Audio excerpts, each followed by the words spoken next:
नमस्कार, मैं हूं रत्ना और आप देख रहे हैं सी न्यूज़ भारत। आए रुक करते हैं पश्चिम बंगाल बुलेटिन की और बात होगी पश्चिम बर्धमान की, जहां एक निजी फैक्ट्री में बॉयलर विस्फोट से कई लोग घायल हो गए और 10 से अधिक लोगों की लापता होने की आशंका है। अगली खबर भी पश्चिम बर्धमान से है, जहां बता दें कि बुलडोजर अभियान से सैकड़ों परिवार बेघर हो गए हैं। तमाम खबरों पर विस्तार से चर्चा करेंगे।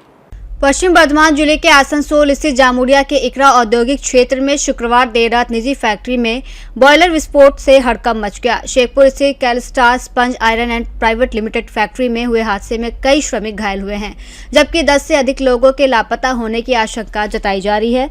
धमाका इतना तेज था कि आसपास के इलाकों में भी दहशत फैल गई और कई घरों में दरारें आने की बात सामने आई है। सूचना मिलते ही पुलिस और दमकल की टीम मौके पर पहुंची और राहत बचाव अभियान शुरू किया। भाजपा नेता दीप बंदोपाध्याय ने फैक्ट्री प्रबंधन पर लापरवाही का आरोप लगाते हुए श्रमिकों की सुरक्षा व्यवस्था पर सवाल उठाए हैं। सामने बाड़ी একটু সামনে বাড়ি, আমি চান করছি তখন 8টা 35-40 বাজছে। অনেক জোরে ভীষণ জোরে একটা আওয়াজ হলো, আমার গোটা ঘর অন্ধকার হয়ে গেল। মা বাবা আর সবাই চিল্লাচিল্লি করছে, কি হলো কি হলো, কিছু দেখতে পাচ্ছি না, চারিদিকে অন্ধকার, চারিদিকে ভীষণ অন্ধকার। তারপর জানতে পারছি যে ফাটি ব্লাস্ট হয়েছে। তারপর এখন অবধি কি হয়েছে আপাতত এখন জানি না। আপাতত বলছে এখন দুজন ডেড করে গেছে আর বাকি 4-5 জনের চোট লেগেছে, এইটুকুই জানি। আপনি এসে কি দেখলেন? আমি এসে দেখলাম পুরো অন্ধকার, চারিদিকে শুধু অন্ধকার, কিছু দেখা যাচ্ছে না, শুধু আগুন বেরোচ্ছে চারিদিকে, আর এর থেকে বেশি কিছু দেখা যাচ্ছে না। পাওয়ার কি আপনি বন্ধ করেছিলেন? না, এখানকার পাওয়ার আপনি বন্ধ করেছিলেন? কতজন মারার পেলেন, খবর পেলেন? কি কোনো হতাহত খবর পেয়েছেন? বুঝতে পারছি না। হতাহত কোনো খবর পেয়েছেন? না না না, এখনো। কি নাম আপনার? মিলন ঘোষ। এখানে বাড়ি? এখানে বাড়ি, সামনেই বাড়ি। মিনিটের মধ্যে ফোন আসে আমার কাছে, এখানে ক্যালস্টার করে একটা কোম্পানি আছে, ওখানে ভাটি ব্লাস্ট হয়েছে। খবর পাওয়া মাত্র আমরা আমাদের পার্টির ছেলেদের খবর দিই, আমরা সঙ্গে সঙ্গে পুলিশও আসে। এখন আমার দেখলাম দুজনকে নিয়ে গেল, একজন পুলিশের গাড়িতে, একজন অ্যাম্বুলেন্সে। ইনজুয়ার্ড যারা আছে নিয়ে গেল, আরেকজন শুনছে এখানে এসে, এখানে যারা আমাদের পার্টির আরেকজন ছিল, মোট 3 জনকে নিয়ে যাওয়া গেছে। ওখানে কতজন ছিল কী ছিল আমরা কিছুই জানি না। আমরা দাবি করবো যে রেজিস্টার থেকে এখানে কতজন ছিল তাদেরকে শনাক্ত করা হোক। এবং সব থেকে আশ্চর্যের কথা হচ্ছে, দেখুন ফ্যাক্টরিগুলো চলছে, আজকে এত বড় ঘটনা হওয়ার পর মালিক ছেড়ে দিন, ম্যানেজমেন্ট সিকিউরিটি গার্ড পর্যন্ত নেই যে যার সঙ্গে কথা বলে বাকি যে মেশিনপত্রগুলো চলছে সেগুলো বন্ধ করা, কোনো বন্দোবস্ত নেই। মানে একদম জ্ঞানহীন মালিকও বলুন বা তাদের যারা স্টাফ রয়েছে তারা একদম আছে, তারা কোনো রকম কোনো সহযোগিতা, বারবার ফোন করার সাথে না ফোন তুলছেন না কোনো কিছু ব্যবস্থা কাউকে পাঠাচ্ছেন এখানে যে বাকি মেশিনগুলো যে বন্ধ করতে হবে, বাকি ভাটিগুলো যে চলছে সেটা ওখানে নেক্সট ব্লাস্ট হতে পারে। প্রশাসন এসছে, প্রশাসন নিজের মতো করে দেখছি। তারা বিভিন্ন কারখানা দেখুন এই নিরাপত্তা আপনি তো নিজেই দেখলেন, সব কোথায় নিরাপত্তা, যে সময় ভাটিতে যারা এখানে নিরাপত্তা কোথায়? নিরাপত্তা বলে কিছু নেই। আজ 15 বছর যে টিএমসি আমলে যে জঙ্গল রাজ চলছিল, নিরাপত্তা কোথায়? শ্রমিকদের স্বার্থ দেখাই হয়নি, এটুকু আমরা বলতে পারি। দেখলেন আপনার খবরের মাধ্যমে, দেখুন এটা পৌঁছাক আরও বৃহত্তর প্ল্যাটফর্মে পৌঁছাক যে এখানে যারা এই ধরনের যে কারখানাগুলো, শুধু এটা নয়, ক্যালস্টার নয়, বিভিন্ন আরও ছোটো বড়ো এখানে অনেক শিল্প তালুক আছে। এবং এখানে সবথেকে বড় কথা, কারখানার কোনো অ্যাম্বুলেন্স নেই। আমাদের এমএলএ সাহেব অ্যাম্বুলেন্স পাঠিয়েছেন, অন্য জায়গা থেকে ব্যবস্থা করে অ্যাম্বুলেন্স পাঠানো হয়েছে। কোনো এখানে একটা এত বড় প্ল্যান্ট চলছে, একটা কারো কিছু হয়ে গেলে একটা ন্যূনতম অ্যাম্বুলেন্সের একটা ব্যবস্থা নেই। বলুন কী বলুন দাদা, যখন আপনার এই যে পলিউশন ডিপার্টমেন্ট, যতবার আমরা খবর করি সময়ের মাধ্যমে, পলিউশন ডিপার্টমেন্ট আসে এবং করে দেয়, এবং প্রত্যেকটা ফ্যাক্টরিতে পলিউশন ডিপার্টমেন্টের মেশিন আছে, তবুও এলাকাবাসীর অভিযোগ তারা পলিউশন ডিপার্টমেন্ট কোনো মেশিন চালু করে না। পলিউশনে চালু করে না কেন, সেটা চালাতে গেলে খরচা আছে। যে মেশিনগুলো হয় পলিউশন কমানোর জন্য, সেই মেশিনগুলো চালাতে গেলে খরচা আছে, সেজন্য তারা চালান। তবে এবার ভুলে যান যে আগের যে যুগ, 15 বছরের যে যুগ, তার আগের যে যুগ, সেটা ভুলে যান। কারখানার কর্তৃপক্ষকে আমরা বলতে চাই, যেগুলো ভুলে যান, সব নিয়ম মাফিকভাবে কারখানা চালান, এলাকা কিছু বন্ধ করতে হবে। পুলিশ এসছে, ওরা দেখবে, ওরা কাজ করছে, ওরা নিশ্চয়ই যায়। যারা আছে এখানে তাদের ক্ষতিপূরণের দাবি আমরা অবশ্যই করছি, যারা মারা গেছে, যারা ইনজুয়ার্ড সমস্ত, এবং কারখানা কর্তৃপক্ষ এখানে এসে এবং চেকও হয়নি এখন। পুলিশ ওখানে কাউকে দেখতে পাওয়া যায়নি, একদম দায়িত্বজ্ঞানহীন আচরণ। এই ধরনের আচরণকে বরদাস্ত করা হবে না, একদম দায়িত্বহীন আচরণ কেউ নেই। সিকিউরিটি গার্ড পর্যন্ত নেই যার সঙ্গে কথা বলে ন্যূনতম যে মেশিনগুলো চলছে, আর একটা ভাটি আগে এখানে চলছে যা খবর পেলাম, সেটা ব্লাস্ট হতে পারে, সেটা বন্ধ করার জন্য কেউ নেই। ফোন করছি, ফোনে কোনো রেসপন্স নেই। আমার নাম দীপ ব্যানার্जी। सर, हम लोग इसे पानी चलाने गए थे, वहाँ पर सोपनर का पानी चलाते हैं, जिससे भट्टी चलता है, ठीक है ना। भट्टी चल रहा था, एक बेग भट्टी आवाज़ की, तो आवाज़ किया तो दूसरा बार जब आवाज़ किया तो पूरा अंधेरा हो। तो हम उस वहाँ से निकल के अपना लड़का लोग को लेके, लड़का लोग को चेक करने निकले, वहाँ से भागे। अंधेरा हो गया, नहीं समझ में आ रहा, आदमी गिरते पड़ते लड़का लोग को लेकर भागा। और किसी को चोट नहीं है, 2 लड़का को चोट आया है और एक लड़का को थोड़ा सा ज़्यादा चोट आया है। अभी क्या सिचुएशन है? अभी ठीक है, अभी बातचीत हुआ उससे ठीक है, विनर अग्रवाल में है, ठीक है, बढ़िया, कोई दिक्कत नहीं। अभी सर से भी बात करवा दी हमारे जहाँ जो जहाँ ऑफिसर पे सर- घटनाটা घटा उस जगहটা মানে क्या सर ये एक क्लस्टर है आपका जमुइया से, वहाँ की मैंने कुछ बनता है मैं क्या चीज़ ये ब्लेड बनता है सर, आयरन गला के ब्लेड बनाया। जो आदमी घायल हुआ है कहाँ का है पता चला? हाँ सर, सब यही है, वो अपना बाहर का ही है, कोई दिक्कत नहीं, सब उससे बात हो गया, बात सर से करवा दिए, बड़े बाबू से भी बात करवा दिए, बोला सब ठीक है, कोई झटका लगा है, अभी लोगों का सिचुएशन क्या है? ठीक है, बढ़िया। कुछ बात करें। यहाँ का आदमी लोग बोले मिसिंग है कोई नहीं सर, वर्कर मिसिंग तो अभी हम नहीं बता सकते, जो मेरा बंदा है हम उसको ले जाके अपना हॉस्पिटल में उसको भेज दिए, गाड़ी से भेज दिए, अच्छा। पूरा जहाँ ये ब्लास्टिंग तो हुआ है जी सर, वहाँ तो मेंटेनेंस देखा जाता है, 2 पैनल का भट्टी है, 2 पैनल का भट्टी है, 12 पैनल की भट्टी है नहीं, तो 2 पैनल भट्टी में जो इंचार्ज है हमारे ये भी इलेक्ट्रीमैन जी हैं, ये भी हमारे साथ में है, तो एक साथ तो जो कभी कुछ हुआ मैंने एक बेग हो गया, मैंने किसी को पता नहीं लगा कब क्या हुआ, मैंने कोई था नहीं, सब बाहर में अपना काम में भूला हुआ, एक बेग में ऐसा हो तो बाकी 7-8 जन को कोई खबर मिला? नहीं सब ठीक है, कोई नहीं था बोले कोई बोले दादा यहाँ कुछ ब्लास्ट हुआ ना क्या हुआ मैंने एक बार ही भट्टी बना कितने नंबर भट्टी हो? ये आपका मेगा 2 में उस टाइम क्या वर्कर वहाँ पे काम कर रहे थे नहीं काम कर रहा था, जब वो ब्लास्ट हुआ ना, मैंने बताया होता है कुछ नहीं, एक बार में वो अपना ब्लास्ट हुआ। कितना मतलब वो जो टाइम में जो काम कर रहा था कितना वर्कर काम करता है वो? सर ऊपर में सीसी में तो हम मेंटेनेंस के ऊपर तो गिनते नहीं है, अपना जो मेंटेनेंस का जो अंदर में हम लोग काम करते हैं उसको हम लोग अपना बता सकते हैं, हम लोग 7 आदमी थे, सब सही सलामत है। मैनेजमेंट को मालूम है इस घटना के बारे में ये नहीं बता सकते, मालिक मैनेजमेंट को तो वो जानते होंगे, तो खबर तो चल गई है। आपका नाम मेरा नाम जितेंद्र कुमार प्रसाद। आप कौन को मैं आपका पंप ऑपरेटर है, क्या नाम है? जितेंद्र कुमार प्रसाद। দেখুন আমরা 8:30 নাগাদ জানতে পারি যে স্থানীয় আমাদের ইকড়া ইন্ডাস্ট্রিয়াল স্টেট যে আছে শিল্প তালুকে ক্যালস্টার বলে একটি কারখানায় কি ব্লাস্ট হয়েছে। ব্লাস্টের কি পরিমাণ কি সেখানে কোথায় হয়েছে সেটা আমরা বুঝতে পারিনি। আমাদের সাথে সাথে আমরা এখানে এলাম, এখানে এসে যেটা বুঝতে পারলাম যে এখানে কোনো সেফটি মেজার বলে কিছু ছিল না, এবং সবচাইতে বড় কথা হচ্ছে যে একটা কারখানা চলছে, সেই কারখানায় কোনো দুর্ঘটনা ঘটলে তার কি ব্যাকআপ থাকা উচিত এটা ছিল না।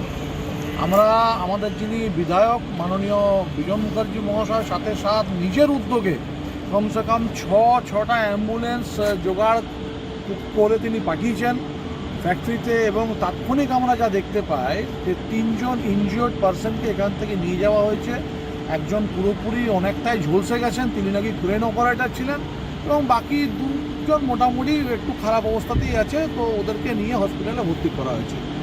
বিষয়টা হলো যে শিল্প তালুকের বয়স মোটামুটি প্রায় 22-23 বছর প্রায়, এবং ক্যালস্টার এইসব কারখানাগুলো মোটামুটি তৈরি হয়েছে 20 বছর আগে, প্রায় 17 থেকে 20 বছর আগে।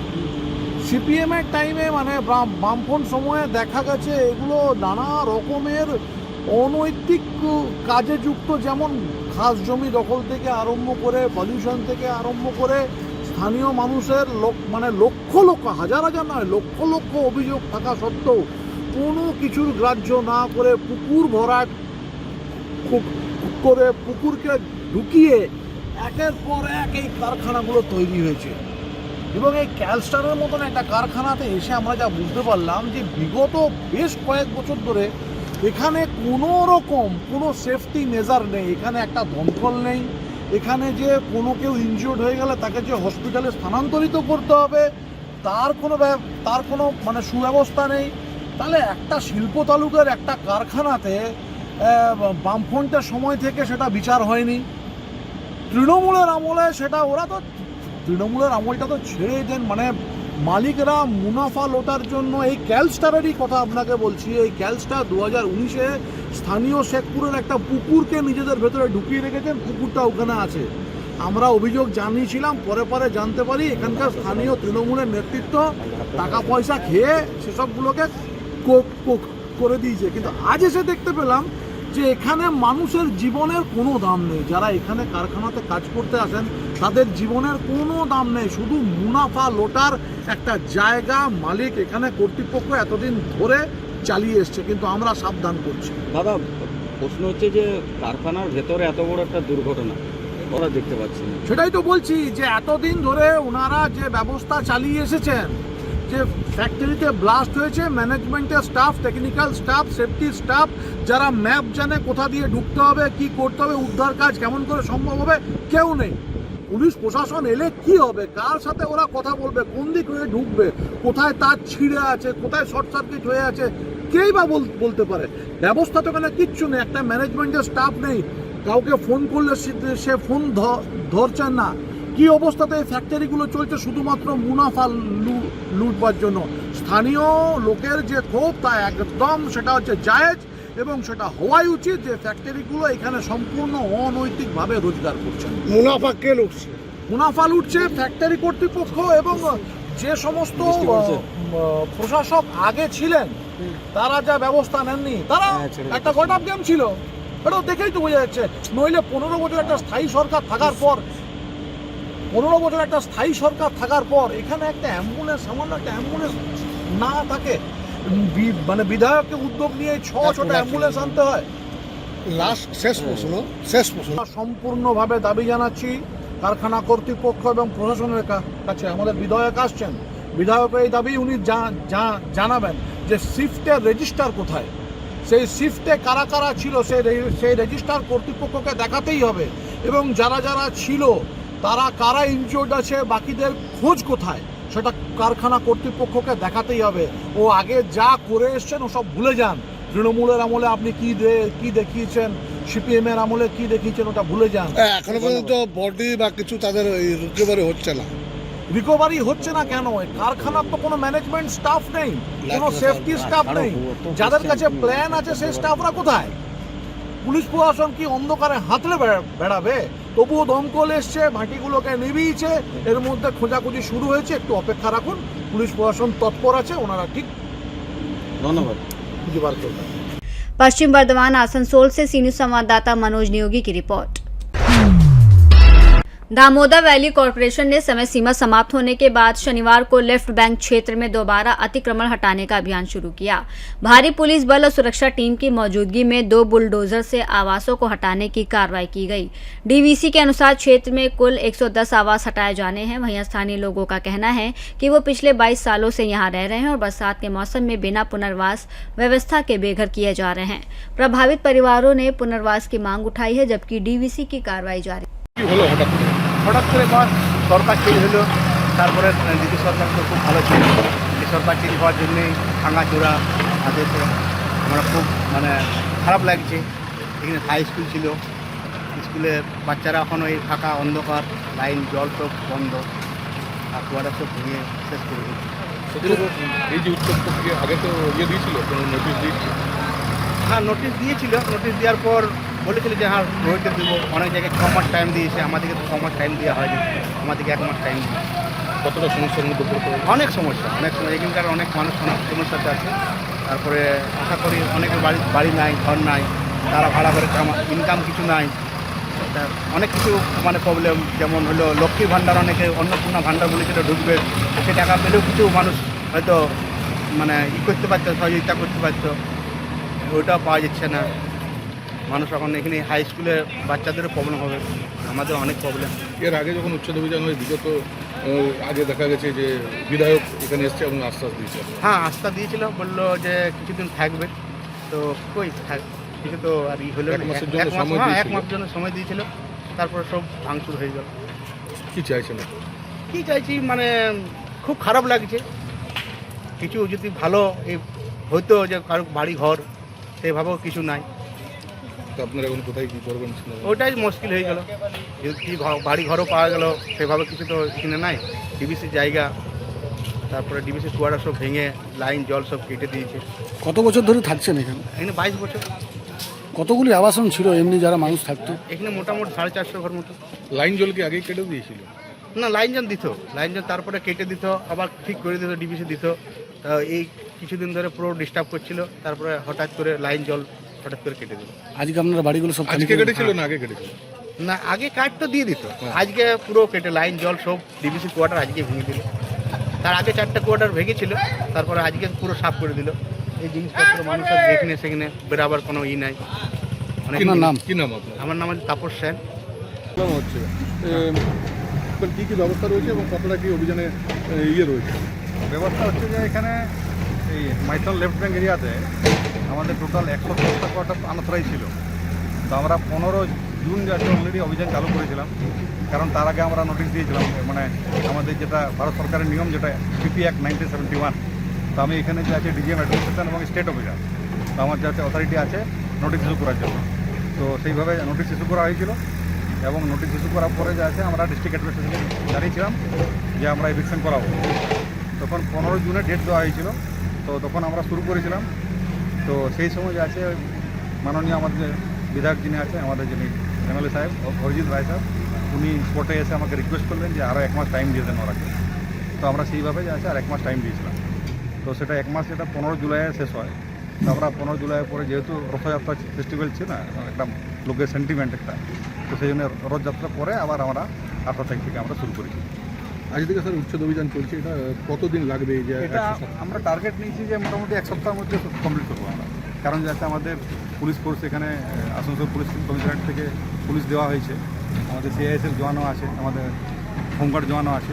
কিন্তু বেশি দিন তো পুলিশ রাখা যাবে না, এখন মোটামুটি প্রায় 50খানা পুলিশ এসছে আসানসোল থেকে। এই যে স্যার হচ্ছে বুলডোজার দিয়ে ভাঙা হচ্ছে, এটা কি পরবর্তী ক্ষেত্রে ডিবিসির কোনো পরিকল্পনা রয়েছে, যে কোনো প্রজেক্ট? পরবর্তীকালে যে আছে ডিবিসি এটা কোয়ার্টারগুলো ডেমোলিশ করার পরে একটা প্রপার বাউন্ডারি ওয়াল করবে। বাউন্ডারি ওয়াল করার পরে আছে আমরা পরে পরিকল্পনা নেব যে এখানে শিশু উদ্যান পার্ক, কারণ আমাদের যে লেফট ব্যাঙ্ক স্কুল যে আছে, স্কুলে কিন্তু প্রপার মাঠ নেই, খেলার মাঠ নেই। ওখানে যে মাঠটা খুব ছোটো মাঠ, তো আমরা পরিকল্পনা করছি যে আলাদা ফুটবল খেলার মাঠ, বাস্কেটবল মাঠ, ভলিবল মাঠ, সেসব মাঠ করব। এবং কিছুটা অংশ স্কুলেরই পার্ট হয়ে যাবে, এবং সেই স্কুলের মধ্যে আছে শিশু উদ্যান, আমরা শিশু পার্ক করব। অলরেডি আমরা আছে পশ্চিমবঙ্গ ফরেস্ট ডিপার্টমেন্টের সাথে কথা হয়েছে। সেদিন আমাদের ওই পরের সপ্তাহে আমাদের রেঞ্জার ম্যাডাম এসেছিলেন এখানে, উনি বলছিলেন যে আমাদের পশ্চিমবঙ্গ সরকার যে আছে বন বিভাগ অনেক কিছু মানে সরকারি জায়গাতে অনেক পার্ক তৈরি করছে। তো যদি ডিবিসি যদি বন বিভাগকে জানায় যে আমাদের এত ল্যান্ড আছে, আমরা করতে মানে ডেভেলপ করার চাই, তো সেটা কিন্তু আমাদের ম্যানেজমেন্টের ডিসিশন। এটা আমরা যাচ্ছি, এই খবরটা আমি অলরেডি আমাদের হেডকোয়ার্টার পাঠিয়ে দিয়েছি। এবার যখন হেডকোয়ার্টার থেকে ডিসিশন আসবে ঠিক আছে ফরেস্ট ডিপার্টমেন্টকে চিঠি দেওয়া হোক, তো চিঠি দিলে তারপর যে আছে করবো, কিন্তু আমরা জায়গাটা ফেলে রাখবো না। হ্যাঁ, তো আগামী দিনে সৌন্দর্যায়নের প্রকল্প সৌন্দর্যায়ন প্রকল্প কিন্তু এখন যেমন এই বেঙ্গল সাইডে যেমন আমাদের সোলার প্রজেক্ট আসছে, তো সাপোজ পরে যদি হয়তো ম্যানেজমেন্ট ডিসিশন নিল যে গ্রাউন্ড মাউন্টে সোলার প্লান্ট খুলব, কারণ ফাঁকা জায়গাতে গ্রাউন্ড মাউন্টে সোলার প্লান্টও যে আমাদের বিভিন্ন জায়গায় যেমন ঝাড়খণ্ডে কোডরমাতে ওখানে প্লান্টের ভিতরে ফাঁকা জায়গা ছিল, সেখানে সোলার মাউন্টেড প্লান্ট করা হয়েছে। তো সেই সব যা আছে কিছু পরিকল্পনা, কিন্তু সেটা কিন্তু এবারে এই আমাদের ম্যানেজমেন্টের স্ট্র্যাটেজিক ডিসিশন, আমি মানে বেশি কিছু বলতে পারবো না সেই ব্যাপারে। স্যার কিছু সমস্যা হচ্ছে উচ্ছেদ? এবারে কিন্তু খুব শান্তিপূর্ণভাবেই হচ্ছে। গতবার একটু সমস্যা হয়েছিল, কিন্তু এবারে কিন্তু আছে আমরা যেহেতু মাঝে মধ্যে মাইকিং করেছি যে আপনারা যে আছে আপনাদের কথা মতো আমরা 1 মাস ওয়েট করেছি, বা তারপরে আছে মানে সাফিসিয়েন্ট সময় দেওয়া হয়েছে। হ্যাঁ, তো এখন এবারে কিন্তু সেরকম কিছু সমস্যা দেখা যায় না। তো এখন যে প্রত্যেকটা আবাসনেই কি মানুষ বসবাস করছে? না, মানে মোটামুটি 60% আবাস যে আছে এমনিতে খালি হয়ে গেছে, মানে সবাই যে আছে বুঝতে পেরেছি যে আর মানে আর থাকা যাবে না, আগের থেকে সরে গেছে। হ্যাঁ, স্যার আপনার নাম? আমার নাম হচ্ছে সুখময় নায়ক, আমি এখানকার DGM administration DVC Maithon. Thank you. Paschim Bardhaman Asansol से सी न्यूज संवाददाता मनोज नियोगी की रिपोर्ट। बुलेटिन में फिलहाल इतना ही। देश और दुनिया की तमाम बड़ी खबरों के लिए देखते रहिए सी न्यूज भारत।